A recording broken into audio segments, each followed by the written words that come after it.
See you later.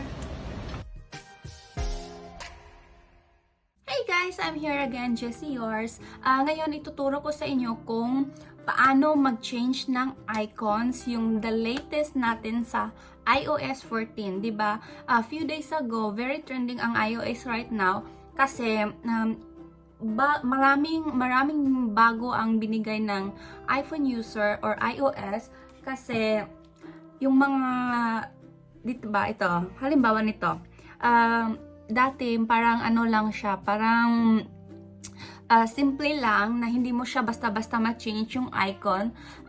Android na-change mo yung mga icons, pero ang iPhone na din, kaso nga lang gawin mo siya one by one or hindi mo siya automatic na makukuha.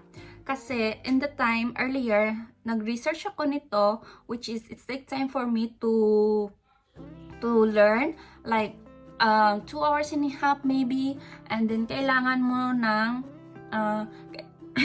kailangan natin ng application na Widgetsmith, and also kailangan din natin ng shortcut. Yun yung kailangan natin, which is the Widgetsmith is mada-download mo siya, available yan sa App Store, which is free, and the shortcut is meron na yan sa phone. So yeah, ito ang gagawin natin.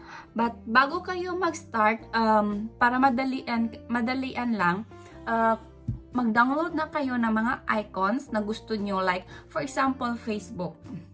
Sa Facebook, mag-download kayo or maghanap kayo sa Google Chrome or Pinterest na icons na pinaka gusto nyo.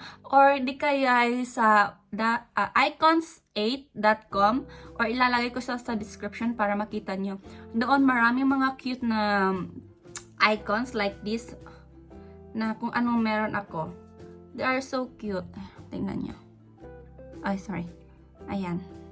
So, this is the website.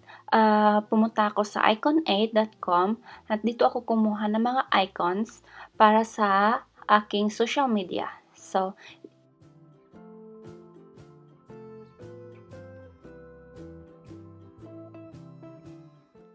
ito po yung screen ko.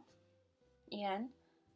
So, konti na lang yung application ko kasi nilagay ko na siya sa app library. So, yun yung ano ko, yung konti lang yung nilagay ko para madali lang siyang ituro. So, ang una-una, pumili muna ako ng home screen. Buburahin ko muna yung old ko. And then, punta ako sa taas, slide down ako, tapos type ko siya, shortcut, and then punta ako sa open up. Then, pupili ako ng, for example, Facebook.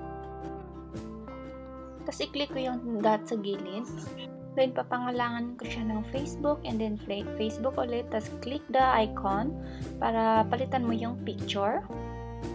Yan, then save po siya. As you can see, nakikita niyo na sa home screen. Tapos, yung luma mong home screen, ilalagay mo siya sa Move application or Move library. Yan.